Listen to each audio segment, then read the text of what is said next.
vídeo muito especial. Hoje eu tô aqui pra falar com vocês sobre o mês e especificamente o Dia do Orgulho LGBTQIAP+.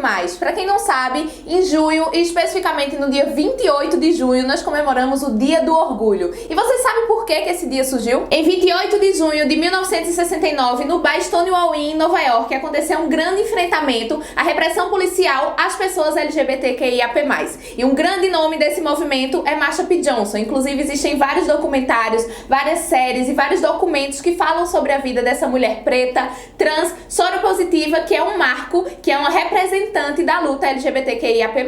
A revolta de Stonewall não ficou só naquele dia, e é por isso que junho, especificamente o dia 28, é o dia do orgulho. É o dia de lembrarmos dessa luta, é o dia de celebrarmos nossas identidades, lembrarmos de quem somos e nos orgulharmos disso. Você sabia que é graças a esse movimento, por exemplo, que existe a parada LGBT, a parada do orgulho, quando a gente vai pras ruas celebrar o nosso amor? E o vídeo de hoje ele é muito especial, como vocês sabem eu tenho esse meu jeitinho mais didático, e eu queria muito trazer esses pontos pra que vocês se atentem, que pratiquem no dia a dia de vocês, porque eu acho que a partir do momento que a gente consegue construir essas narrativas anti-LGBT-fóbicas, a gente não só tá mudando uma cabeça, a gente não só tá mudando a sua visão de mundo, mas a gente tá mudando toda uma estrutura de sociedade aos pouquinhos, e a gente consegue trazer e garantir direitos básicos a essa comunidade, como por exemplo o direito à empregabilidade, o direito ao acesso à saúde, o direito ao amor, o amor livre e imprescindivelmente o direito à vida. Então eu peço muito que vocês prestem atenção nesse vídeo, que vocês compartilhem muito dessa mensagem, porque eu acho que vai ser importante. O primeiro ponto que eu vou compartilhar com vocês é em relação à atenção que você precisa ter na sua própria fala. Eu sei que pode parecer uma coisa bem pequena, mas é uma coisa que afeta todos os dias pessoas LGBTQIAP+.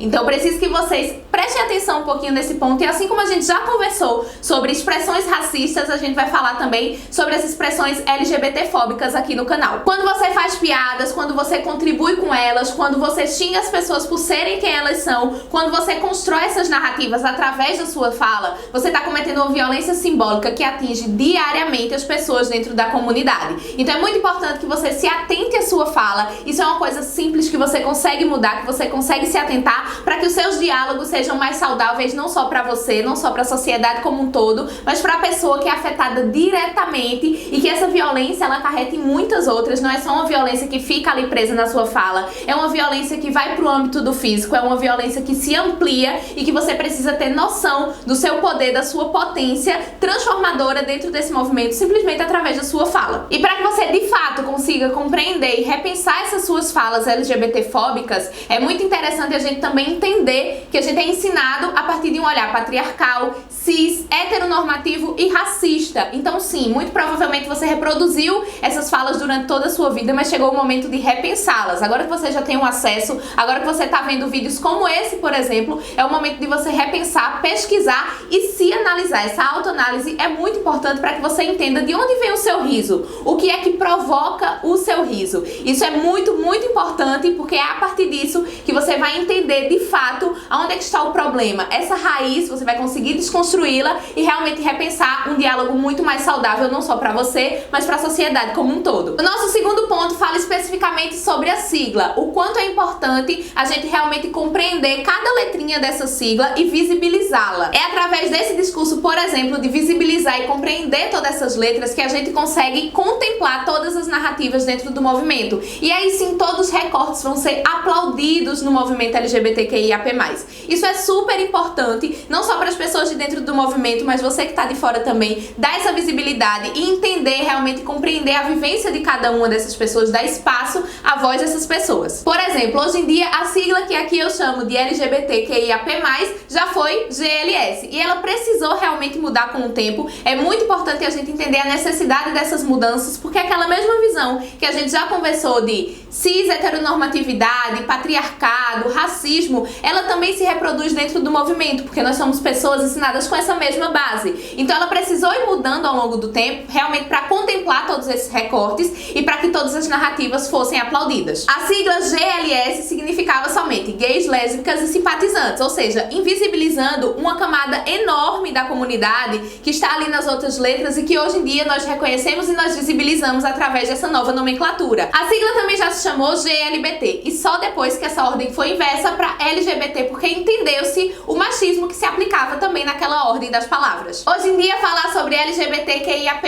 é uma forma de abraçar cada vez mais pessoas dentro do movimento, para que todas as narrativas sejam de fato escutadas. Lésbicas, gays, bissexuais, trans e travestis, queer, intersexuais, assexuais e pansexuais, além de todo mais. Lembrando que além de toda essa questão da nomenclatura, quando você lança discursos como, por exemplo, bissexual é indeciso, mas você é tão feminina pra ser lésbica, você até tem rosto de mulher, ou por exemplo, todo gay quer ser mulher, esses discursos são LGBTfóbicos e eles sim silenciam e invisibilizam as pessoas dentro da comunidade. O terceiro ponto que eu queria trazer pra vocês, e que eu imagino que vocês já conheçam, mas que é importante a gente colocar na prática mesmo, é que identidade de gênero é muito diferente de orientação sexual. Por exemplo, uma mulher trans, ela pode perfeitamente ser lésbica e namorar com outra mulher trans ou com outra mulher cis, porque isso não está relacionado. Uma coisa não anula a outra. O movimento é o lugar de acolher, articular e posicionar diversas representações que fogem a esse padrão hétero e cis normativo,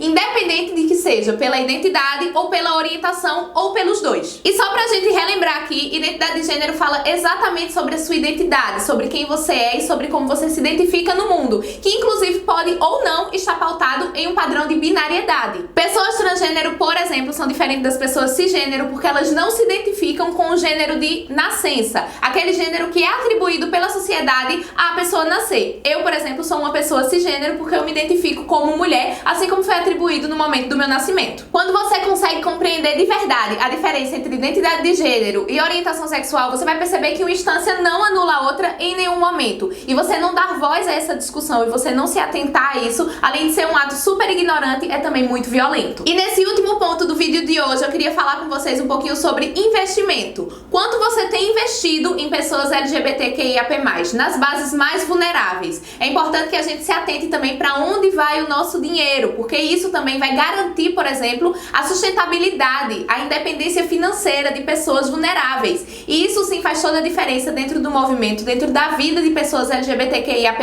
A partir do momento que você está investindo, que você está financiando projetos com essas pessoas, por exemplo, você está investindo e assegurando a autonomia financeira delas. E é através dessa autonomia financeira que a gente vai conseguir ter suporte básico para sobrevivência, que a gente vai conseguir ter uma sobrevivência confortável, como é garantido a qualquer pessoa dentro da sua humanidade. Ou pelo menos como deveria ser. Eu quis muito trazer esse vídeo no dia de hoje, exatamente no dia 28 de junho, porque é um dia que representa muito pra mim enquanto pessoa inserida dentro da comunidade, mas esse é um dia que repercute na nossa luta diária. E se você aí do outro lado também é pessoa LGBTQIAP+, e se sentiu contemplada com essa mensagem que eu passei nesse vídeo, eu queria muito estender a você o meu carinho e todo o meu respeito pelas suas vivências e dizer que eu espero muito, do fundo do meu coração, que a gente possa celebrar junto por muitos e muitos mais anos, por muitos e muitos mais dias, esse nosso amor, essa nossa vida e as nossas identidades.